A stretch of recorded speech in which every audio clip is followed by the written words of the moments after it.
During my sister's wedding ceremony, my father-in-law suddenly said, "To be honest, both my wife and I wish this marriage never happened. We'd end it right now if we could." He looked at me and my sister with a sneer and added, "You're beneath us." My sister, who was in her wedding dress, started to cry. As her older brother, I stood up to defend her and her husband against our father-in-law's attempt to ruin the wedding. The crowd, which had been buzzing with whispers, went silent and then burst into applause. My name is Robert Smith. I'm 30 years old and single. I currently run a small family-owned lunch shop. When I was in college, my parents died in a car accident, so I decided to drop out and take over the family business. I moved back home to live with my sister Emily, who is 6 years younger than me, while I ran the lunch shop. I wanted to become a public servant in the future, but I needed to focus on supporting myself and my sister. Fortunately, my parents left detailed notebooks about the lunch business, including ingredient quantities, recipes, and cost calculations. My father's rough notes were neatly transcribed by my mother, who had beautiful handwriting. Our shop sign, "Smith's Packed Lunch," was handwritten by my mother, adding a personal touch. She always taught me, "Your writing reflects your heart, Robert. Let's make sure you write beautifully." Even though we live in a digital age, I've always cherished handwritten letters. Emily, influenced by me, also had beautiful handwriting. The small 5-square-meter shop and the handwritten recipes are precious assets left by my parents. With the help of loyal part-time workers, I learned how to make the packed lunches. I even earned a culinary license while working. Emily often helped me, which was a great relief. When I was 24 and Emily was 18, she said, "Robert, after I graduate, I'll help you with the shop." I replied, "No, you don't have to push yourself. I'll manage somehow. You should do what you want, Emily." Emily responded, "If I can choose, making packed lunches is what I want to do right now." After graduating from high school, Emily immediately started helping with the family business, for which I was truly grateful. With her help, I began developing original menus. I analyzed what was selling well, refined each packed lunch, reduced the number of items, and focused on a lineup of key products. "Robert, the fried chicken is selling like crazy recently. I modified Dad and Mom's recipe. It's a garlic and ginger sauce flavor that appeals to local tastes. Our spiced chicken curry is also doing pretty well. I hope it continues to do well. Should we increase how much we make?" Emily suggested. As she had predicted, the fried chicken became a hit, spreading quickly by word of mouth. Some regular customers even started ordering the fried chicken curry, which wasn't on the menu, and it eventually became a staple. My father often said, "Our customers are helping our shop grow." Although busy times could be hectic, seeing the part-time workers and Emily working hard along with the happy faces of our customers naturally eased my fatigue after work. As the second-generation owner, I began to believe that Smith's Packed Lunch had the potential for growth and that there was much more we could achieve. "Welcome." Emily's cheerful voice echoed through the store. "Oh, that man is here again. He's a recent regular customer. He's been coming in with the determination to try every item on the menu. You're just one fried chicken box and a special fried chicken curry away from completing the menu." "Quite impressive," Emily said. "I like to save the best for last. Thank you for always making such delicious lunches," the customer replied. Having regular customers is a blessing. On rainy days, sales typically drop, but this customer would even come during storms. "Robert, I have something to tell you," Emily said. "When I was 16, I started helping with the family business right after high school. John's father told Emily, 'I'm looking for someone more suitable for John. I could introduce him to someone else. You might have had a tough life, but you are not suitable for my son. He's our precious eldest son. Please leave.'" Despite John's efforts to defend Emily, his father wouldn't listen. Emily came home feeling sad, embarrassed, and disappointed. "Not suitable, huh? I can't believe some parents still think like that in this day and age. I'm proud to be the daughter of a small packed lunch shop owner, but today I just feel shattered. The talk about status and everything made me cry. How can they judge you based on what little they hear?" Emily said, tears in her eyes. "John says he won't give up even if his father opposes. He wants to proceed with the wedding plans. We might end up eloping, you know. It sounds like a reverse Romeo and Juliet. It could be a tragic story." I told John not to push himself, but he said he couldn't imagine his life without me. He was serious enough to say he'd cut ties with his parents if that's what it took for us to be together. Whether that was the best decision for both of them was unclear. As her brother, I couldn't stand to see Emily cry. If anything bothers you, no matter how small, talk to me, I told her. Thanks, Robert. It must have been the first time Emily had ever been looked down upon, so it hurt her deeply. Tears welled up in her eyes again. John was very serious about marrying Emily. At home, Emily was writing wedding invitations by hand. She was steadily preparing for the wedding. It's their life after all, I thought, feeling like there was no room for me to intervene. Meanwhile, I was working on promoting the shop using a website and social media, even though I wasn't very familiar with computers and phones. Recently, I bought a food truck, had Emily write the chalkboard menus, and started attending local markets to spread the word about Smith's packed lunch. The wedding date was set. It was going to be a small ceremony with close family. Robert, I've managed to convince my parents. Please attend the wedding without worry. I trust you, John, but Emily still insists on working at the shop. That's included in our plans. Having her work will be helpful. Robert, you know the customers come to get their energy from me, and you will miss me, right? Emily was my only sister, my only family. As her brother, it was my duty to let her go, but I felt a bit lonely. Her promise to continue helping with the shop was my only solace. The wedding day arrived. Seeing Emily, who usually wore a cotton bandana, apron, and jeans, now with her hair beautifully done and wearing a wedding dress, I was amazed at how stunning she looked. Thinking about all the struggles we went through, I couldn't help but shed tears at her radiant appearance.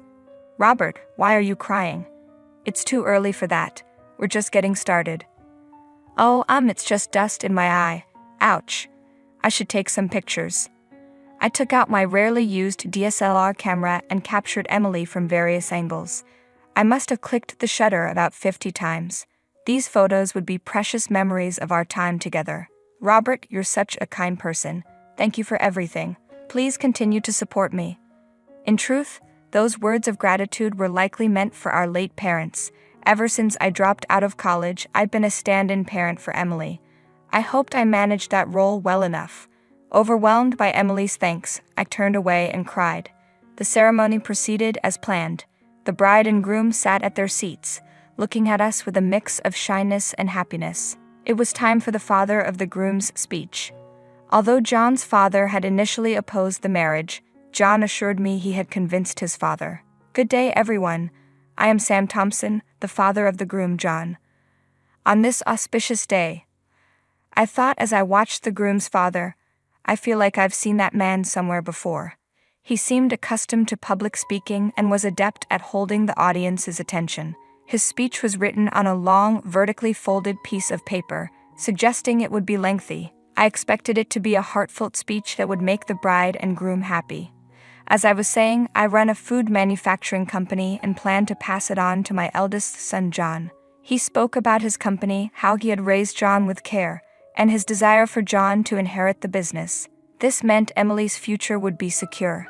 However, as the speech continued, it took a strange turn. I heard the bride's parents passed away early, and she's had a tough life as the daughter of a small packed lunch shop owner. In contrast, John graduated from graduate school and is set to become an elite. This is the very definition of disparity. Is this kind of misfortune acceptable? Frankly, both my wife and I wish this marriage never happened. We want it annulled immediately. The room began to buzz. The groom's father placed the letter on the bride and groom's table, as if to say, "Take this." A wedding speech that proposed breaking off the marriage. This wedding was orchestrated to humiliate us siblings. Emily was in tears, and John got furious at his father's selfishness, and stood up abruptly. I also stood up, seeing this, and signaled John to calm down. I took the father's letter and stepped up to the microphone. "What are you doing, young man? Why did you take my letter?" John's father said. "I'm next in line for the speech, so I took the liberty of coming up," I replied with a smile. The MC hurriedly introduced me. "I am Robert Smith, the bride Emily's brother." "Robert Smith? Who is this youngster?" John's father muttered, trying to recall. He looked at me, searching through his memory. "The groom's parents may oppose this marriage, but I support it. Though I may be just the son of a small packed lunch shop owner, my sister and I have shared many hardships together. We take great pride in the work we inherited from our late parents, and we always will. The room grew even more restless. I continued, "They say handwriting reflects the heart. Looking at this letter written by the groom's father, I see nothing but a regrettable and rude individual. Placing such a poorly written letter on the bride and groom's table is an insult to their special day." "What are you saying, you impertinent fool?" I said. "It's a mismatch," John's father shouted. "Do you know who I am?" "Mr. Thompson," I retorted firmly. "Ah, you're Robert Smith, the owner of Smith's Packed Lunch." Recognition dawned on his face. I usually wore an apron with a headscarf, but he finally matched the name with the person.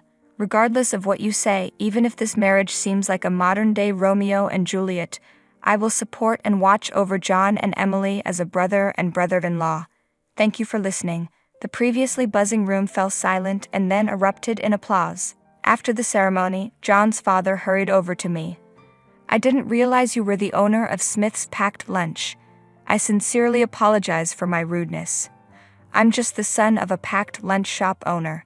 I understand your point clearly."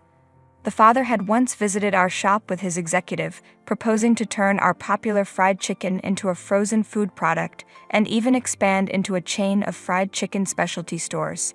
It was a pivotal project for their company, and I had been on the verge of signing the contract, impressed by how much they valued my recipe. But after the way he humiliated my sister and me and embarrassed his own son at the wedding. "Your handwriting reveals your character." My mother's words were right. Handwriting reflects the heart. "Mr. Thompson, please consider the proposal null and void. It's impossible to work with you." "That's impossible. We've already finalized the package design and sent it to the printer. We've also contracted and renovated 6 stores. You acted too quickly. I haven't signed the contract. Moreover, this recipe is a treasured family secret, refined by me from my late parents' original. I'm not giving it away. You should look elsewhere. The Smith's Packed Lunch brand carries significant weight. Please reconsider." Suddenly, John interjected and cut into the conversation.